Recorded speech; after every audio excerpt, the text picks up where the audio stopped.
Olá pessoal, sejam bem-vindos ao Especialista Responde dessa semana. Hoje o nosso programa está super especial, estamos na nossa 10ª edição. Então, primeiramente, a gente gostaria de agradecer a todo mundo que nos acompanha, todo mundo que curte, comenta e compartilha nossos vídeos. E para comemorar, hoje estamos recebendo aqui o Frederico Amaral, advogado, pós-graduado em Direito Tributário e em Gestão de Projetos e também sócio aqui da E-Auditoria. Frederico, muito obrigada pela sua presença no nosso Especialista Responde Especial, 10ª edição, né? Seja muito bem-vindo. Obrigado a você, Giovana. Prazer estar com vocês aqui. Frederico, hoje a gente vai falar um pouco sobre a saúde fiscal das empresas. No ano passado, as autuações da Receita Federal bateram recorde, registrando um aumento de 68% em relação a 2016.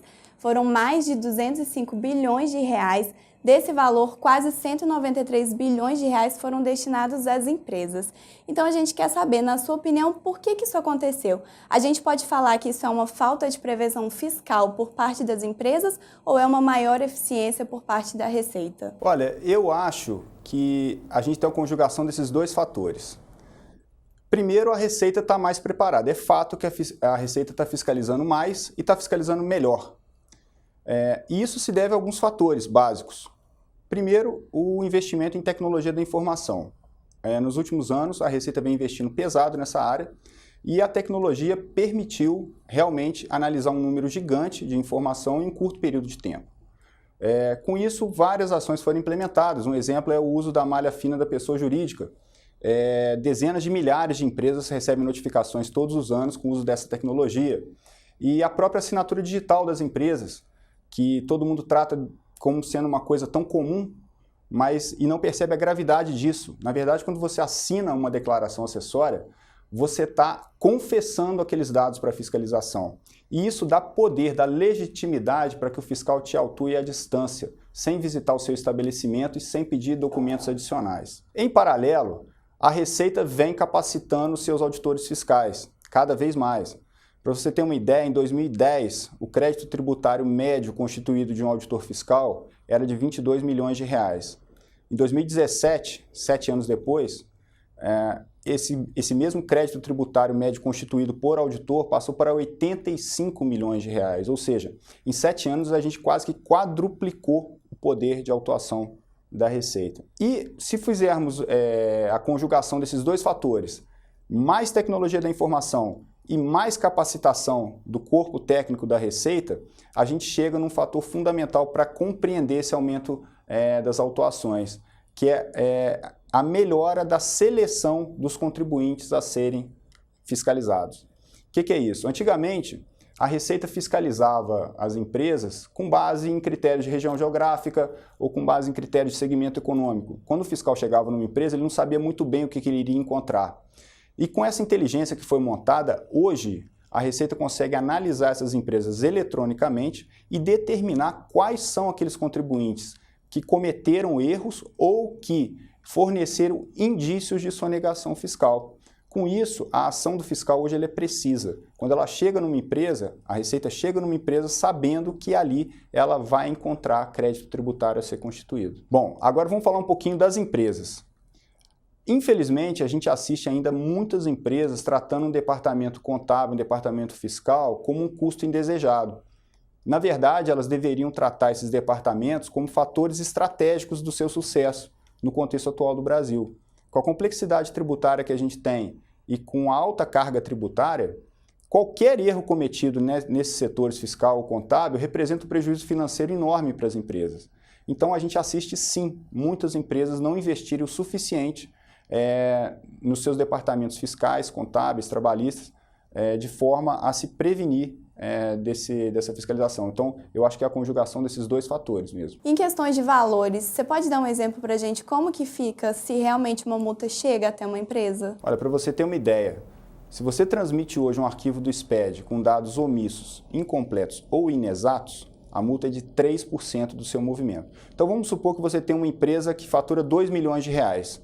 A multa, pelo simples fato de você mandar um arquivo com imperfeições, vai ser de 60 mil reais por arquivo por mês. Frederico, diante de todos esses riscos fiscais, a gente viu que a fiscalização realmente está cada vez mais de olho, né? Como que as empresas podem se resguardar? Olha, a palavra de ordem é inteligência fiscal. Inteligência fiscal é você entender como a Receita atua e adotar as medidas necessárias para se defender. O que seria isso? A Receita adota a auditoria eletrônica para fiscalizar as empresas. Então, o que as empresas têm que fazer? Adotar a auditoria eletrônica para fazer frente a esse ataque da fiscalização. Até porque a gente viu que as empresas são selecionadas, né, as empresas que vão ser fiscalizadas, elas são selecionadas através dessas análises eletrônicas. Então, a partir do momento que você usa a auditoria eletrônica para mandar os seus arquivos para a Receita o mais corretamente possível, muito menor vai ser a sua chance de ser fiscalizado. Então, resumindo, se você adota a auditoria eletrônica hoje no dia a dia da sua empresa, as suas chances de receber uma fiscalização diminuem drasticamente. E diante dessa importância da auditoria digital atualmente, como que as empresas escolhem a melhor solução, Frederico? Quais os fatores que as empresas ou os contadores mais devem levar em consideração na hora de escolher o melhor software de auditoria digital? Olha, essa é uma boa pergunta.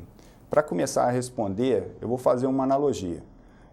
Vamos supor que você está num campo de batalha e que teu oponente está usando um fuzil, um armamento pesado.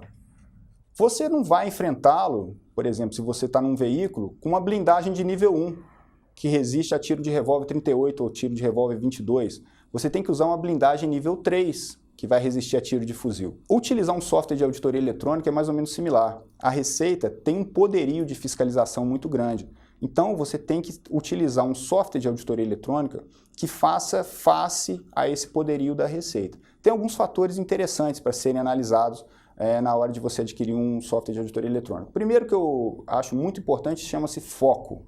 A gente tem uma legislação tributária tão grande, tão extensa, tão complexa, que eu considero impossível uma empresa que tenha múltiplos focos consiga se dedicar e consiga aprimorar as suas táticas de auditoria. A gente precisa de dedicação. Então, quando você for escolher uma empresa, você tem que analisar, essa empresa está me oferecendo um módulo a mais do seu sistema de auditoria ou ela trabalha com auditoria, ela vive para a auditoria. Isso é muito importante, porque aí você vai conseguir ter uma empresa que está dedicada a isso. Tá? Um segundo ponto importante que eu acho deve ser ressaltado aqui é a questão da abrangência. Tem muita empresa que acha que fazer uma auditoria digital é fazer uma simples validação no arquivo de SPED.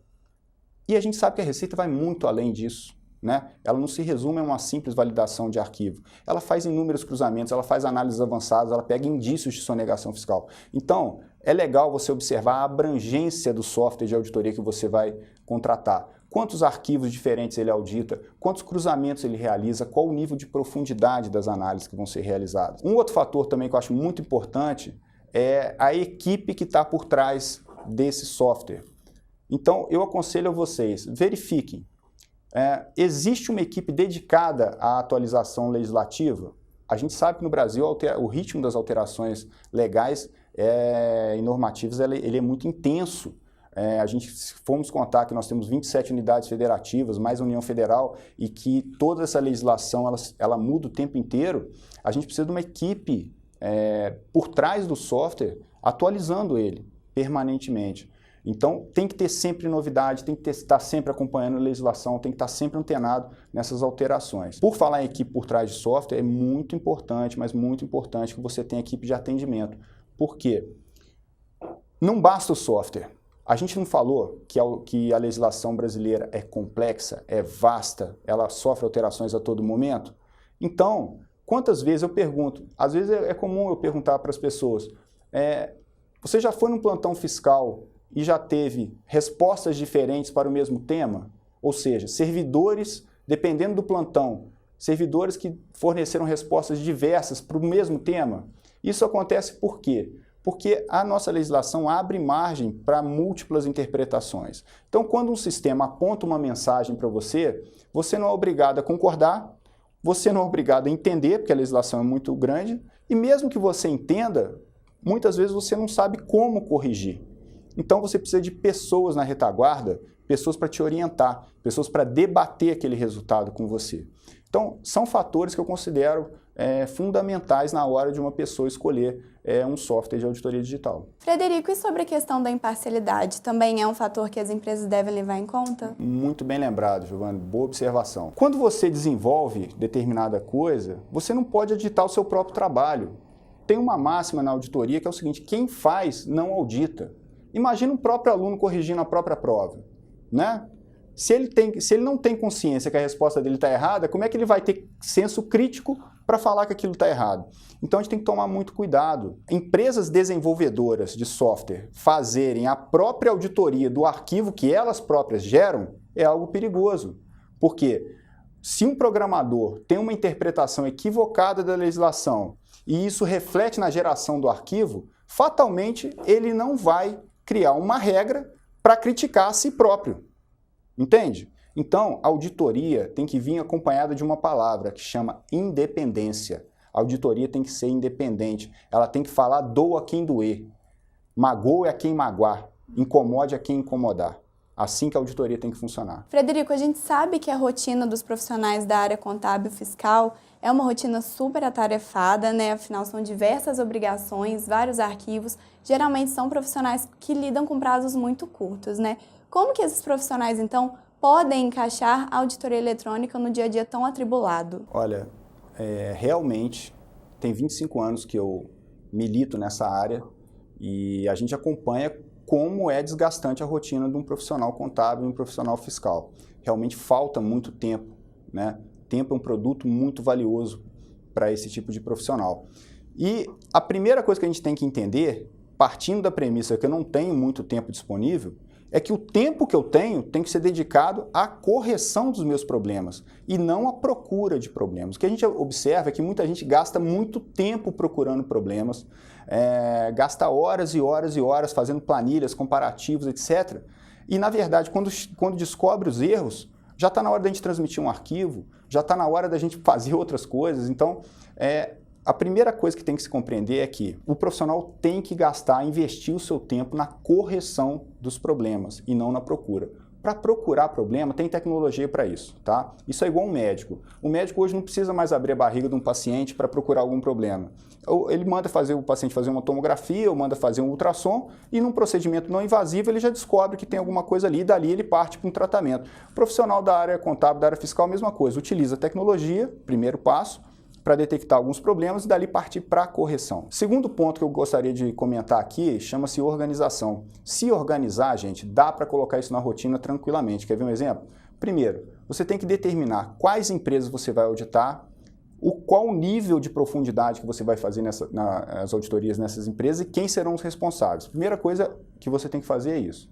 Então vamos dar um exemplo concreto. Olha, eu vou auditar essas 3 empresas que são meus clientes, que são meus maiores clientes, vamos supor, e eu quero fazer um nível de auditoria mais básico. Então, por exemplo, eu quero auditar, eu vou combinar análise de SPED fiscal, FD contribuições, DCTF e uma obrigação estadual, uma guia de apuração de ICMS, GIA, ou DAP, DAM, GF, enfim, depende do estado. Vamos supor que eu quero pegar esses 4 arquivos. Quando eu analiso esses 4 arquivos, o meu trabalho vai ser o quê? Separar esses arquivos, colocar num sistema de auditoria digital e apertar um botão analisar. O sistema tem que trabalhar sozinho. Então, a partir do momento que eu faço isso, o sistema já me devolve o quê? Inconsistência no SPED fiscal, inconsistência no FD contribuições, ele vai cruzar o FD contribuições com o SPED fiscal para verificar se as notas estão coerentes, ele vai verificar a DCTF com o FD contribuições para verificar PIS e COFINS, DCTF com o SPED fiscal para verificar IPI, ele vai emitir relatórios para mim de resumo de apuração de PIS, COFINS, IPI, ICMS, enfim. Com pouco trabalho eu tenho muito retorno, né? E aí a gente tem que concentrar na resolução. Aí lembra que eu te falei que a equipe especializada era muito importante? Por quê? Porque ela poupa muito tempo do profissional. Quando a gente tem experiência para compartilhar, às vezes você ia gastar 1 semana, 2 semanas quebrando a cabeça para descobrir como resolver um problema. Se você tem pessoas experientes do seu lado, essas pessoas provavelmente já passaram por aqueles problemas, já enfrentaram situações semelhantes e podem te falar exatamente como agir. Então, aquilo que você às vezes demoraria 1 semana, 2 semanas para resolver, com uma simples ligação, você já pode pegar o caminho das pedras, você já pode partir para a resolução. Então a gente tem que ser inteligente, tem que ter organização, tem que ter a compreensão de que é necessário ter esse procedimento atualmente para enfrentar a Receita, mas tem que usar isso de maneira inteligente, a nosso favor. Ótimo, Frederico. Realmente as empresas devem se atentar para esse fato, a fiscalização realmente está de olho e a gente sabe que se uma multa chega pode abalar toda a estrutura, todo o planejamento financeiro de uma empresa, né? Mais uma vez, muito obrigada por estar aqui conosco hoje com o nosso bate-papo. Eu que agradeço, estou sempre à disposição. Pessoal, esse foi o Frederico Amaral, advogado e sócio aqui da E-Auditoria. Hoje a gente bateu um papo, a gente falou como que as empresas devem cuidar da sua saúde fiscal. Na semana que vem a gente volta com outro especialista aqui da E-Auditoria para sanar outras dúvidas, então não percam. Tchau, tchau, até semana que vem.